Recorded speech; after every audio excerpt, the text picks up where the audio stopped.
La visita que realizamos a la Acrópolis de Atenas, la llamada Roca Sagrada, en busca de la Grecia clásica, queda totalmente incompleta sin la visita al nuevo museo de la Acrópolis, pues en la primera están los edificios monumentales restaurados o en restauración, pero sin las esculturas, bajorrelieves, metopas, ofrendas y demás expresiones del arte griego encontradas en las exploraciones arqueológicas y que ahora reposan en el museo.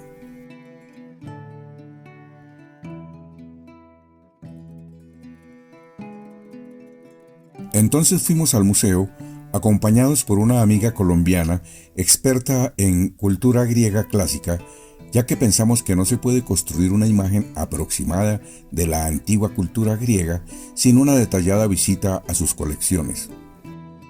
Aquí se relata la historia de la Acrópolis y de sus laderas, desde la época arcaica y la clásica, siguiendo con la época helenística y romana, aunque el énfasis está puesto en el siglo V antes de nuestra era, el siglo de Pericles.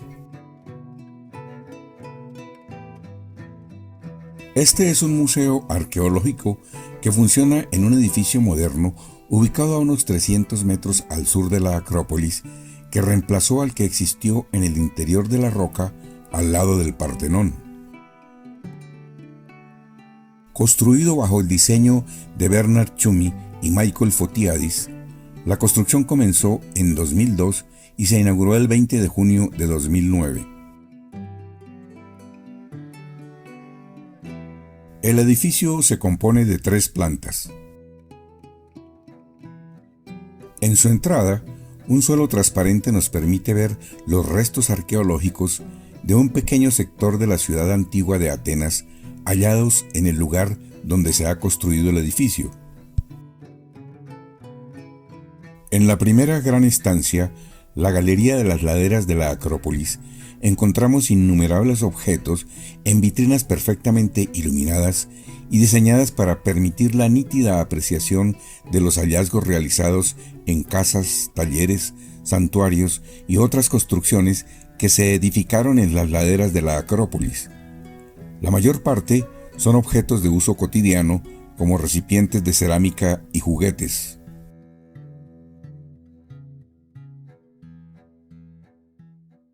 Es sorprendente ver cerámicas decoradas con figuras geométricas de los siglos IX y VIII antes de nuestra era, en las condiciones de conservación que aquí están. Se ve la evolución en el siglo VII con la aparición de la decoración figurativa, con los frisos de animales, figuras humanas y representaciones mitológicas. En algunas de estas cerámicas, las figuras son negras en su mayoría sobre el objeto de color terracota. Se denomina por eso pintura negra. También existe la pintura roja, en la cual la figura es de color rojo sobre un fondo negro.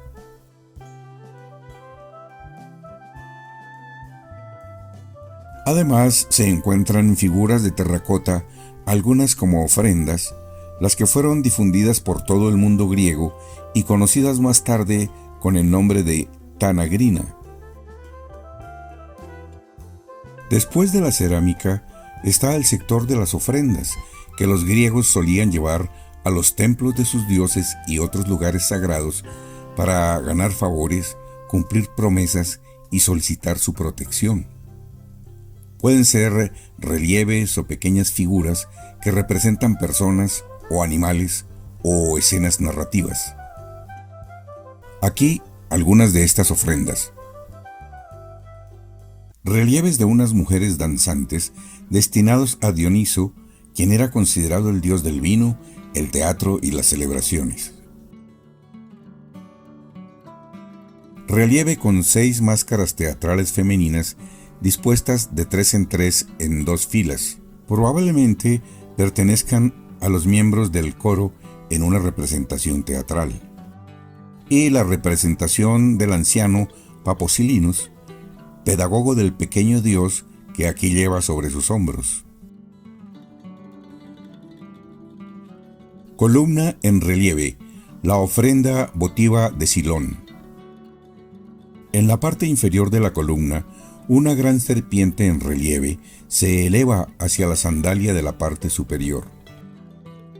Entre ellos está grabada la inscripción Silón Anetén, que significa Silón el dedicado, y tal vez sea él el que aparece representado en la sandalia. Relieve con Dioniso. A la derecha se representa a Dioniso vestido con una túnica corta. En sus manos sostiene una ánfora y un escarabajo, recipientes de vino característicos y símbolos del dios. A la izquierda se encuentra una mujer vestida con una túnica que le cubre hasta la cabeza. Relieve con Apolo, Hermes, ninfas y Pan. A la izquierda, Apolo está sentado sobre una roca, apoyando una mano en la lira y la otra en su cabeza. Frente a él, Pan toca la siringa, un instrumento de viento parecido a la flauta. Y detrás de él, Hermes, que observa la escena apoyando su pie en la roca. Detrás de Hermes, 3 ninfas bailan alrededor de un altar cogidas de la mano. En el extremo derecho, algunos fieles, representados en menor tamaño, saludan a las deidades. Relieves en forma de capilla y arcada de Asclepio y su familia dando la bienvenida a un grupo de fieles. La ofrenda votiva de Praxias para el dios Asclepio. Ofrendas anatómicas a Asclepio con las que los pacientes rogaban al dios que sanara su miembro afectado o expresaban su gratitud después del tratamiento. El búho en la antigua Grecia se asociaba con la sabiduría y se empleaba para representar a la diosa Atenea, a quien se le atribuía esa misma cualidad. Se sigue a la planta de los hallazgos anteriores a la construcción del Partenón, pertenecientes a la denominada época arcaica. Al terminar el ascenso está el gran frontón del Hecatompedón, templo de los 100 pies, de la Acrópolis de Atenas del 560 a.C., antiguo Partenón. Como muchas de las joyas de la cultura de la Grecia antigua, solo se tienen fragmentos que los arqueólogos, historiadores, restauradores y científicos de las ciencias naturales logran reconstruir con alguna certeza y narrarnos ahora para nuestro conocimiento no experto. A la izquierda, el mítico héroe Hércules, luchando con Tritón, hijo del dios del mar, mitad hombre, mitad serpiente marina. En el centro, un toro ha caído al suelo, agredido por 2 leonas. A la derecha hay 3 personajes con bigote y barba, sonrientes, con los cuerpos unidos en un increíble nudo con forma de serpiente. Representan un demonio de 3 cuerpos. Cerca del frontón, 2 serpientes de inicios del siglo VI antes de nuestra era, de grandes dimensiones, coloreadas en verde y rojo, y quizá ligadas al culto del rey mítico de Atenas, Erictonio. Continuamos por la galería de la época arcaica, un espectacular conjunto de estatuas donde se encuentran obras del período del 900 al 492 antes de nuestra era. Es un goce especial moverse entre estos personajes milenarios. Los griegos buscaron reproducir la belleza del cuerpo humano en la escultura, que evolucionará del hieratismo y la rigidez de la herencia egipcia hacia una escultura más dinámica y expresiva. Las Korai eran esculturas de mujeres jóvenes que se colocaban como ofrendas en los santuarios de las divinidades femeninas, siempre vestidas con prendas elegantes que tapaban por completo el cuerpo. La mentalidad griega de estas épocas exigía que las mujeres estuviesen vestidas. Podían ser esculturas coloreadas, como en esta representación. 2 vitrinas ofrecen por una parte reproducciones de las rocas y herramientas usadas por escultores y artesanos, y por otra los minerales usados para preparar los colores. Los kuroi, poco frecuentes en este museo, eran esculturas de jóvenes atletas que, al contrario de las kurai, siempre estaban desnudos. El moscóforo del 570 antes de nuestra era representa a un hombre que lleva a hombros un ternero. Es la obra de mármol más antigua procedente de Limeto, monte situado al sur de Atenas. El frontón de la leona, devorando un toro, que pertenece a la mitad del frontón de un templo arcaico de principios del siglo VI antes de nuestra era. El frontón de la gigantomaquia del antiguo templo de Atenea Poliada. En el centro del frontón se representa a Atenea, que viste túnica con serpientes de mármol en el borde, en actitud de lucha. En el suelo, un gigante herido, mientras que otros 2 gigantes yacen en las esquinas del frontón. 4 caballos de mármol que formaban parte de una cuadriga votiva del 570 antes de nuestra era aproximadamente. Esfinge, monstruo mítico con cabeza de mujer, cuerpo de león y alas de pájaro. Es la versión griega de la esfinge egipcia.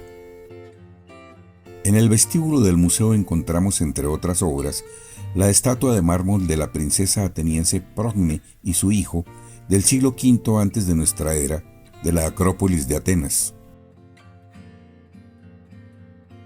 Antes de subir a la tercera planta dedicada al Partenón, visitamos a las cariátides originales, pues las que están en el Erecteón de la Acrópolis son copias. Aunque son exactamente iguales, siempre hay un placer particular estar frente a los originales.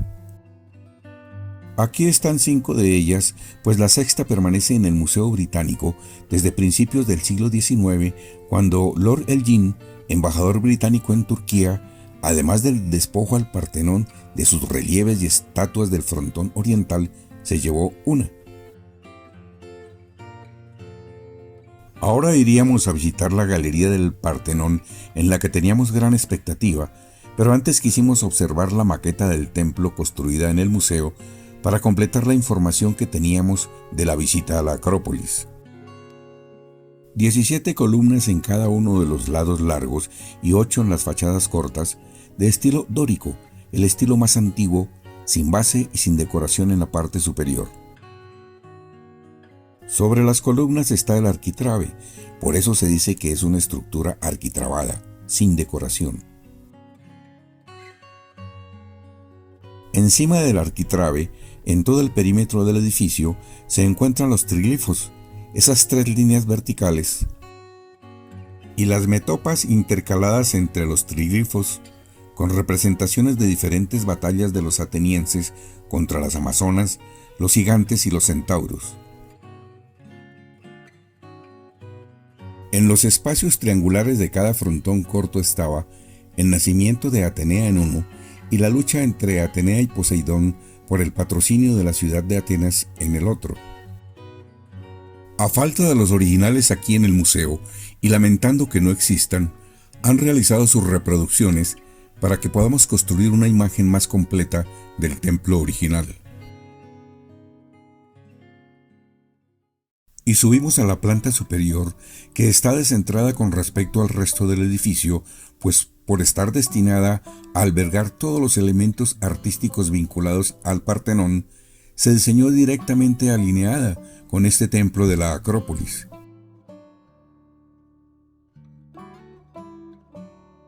Se ha reproducido el edificio con sus dimensiones y decoraciones exactas respecto al original, el mismo número de columnas y las mismas medidas de las del Partenón, pero realizadas en acero para aligerar el peso y también para hacerlas contrastar con el mármol de los elementos decorativos originales.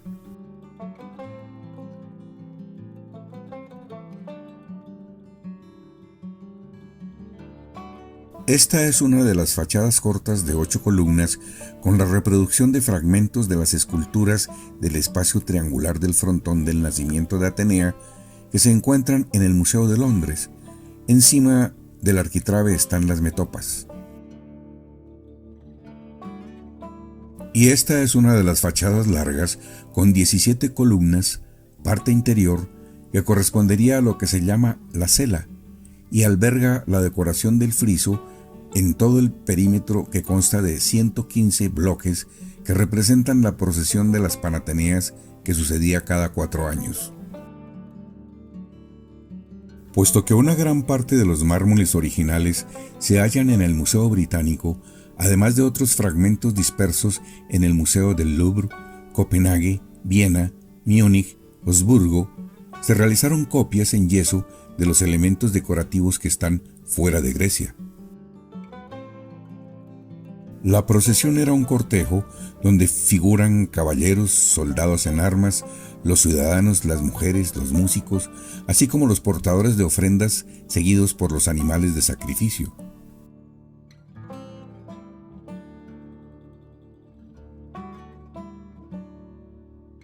El cortejo se dirige hacia la Acrópolis, a la Asamblea de los Dioses.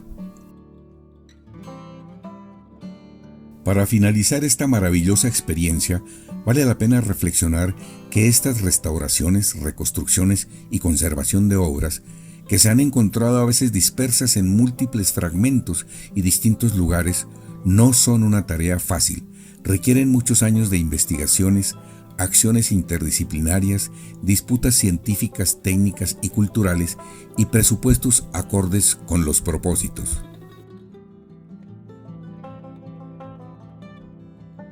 Fue un gran aprendizaje en este impresionante museo de los tesoros de la Acrópolis.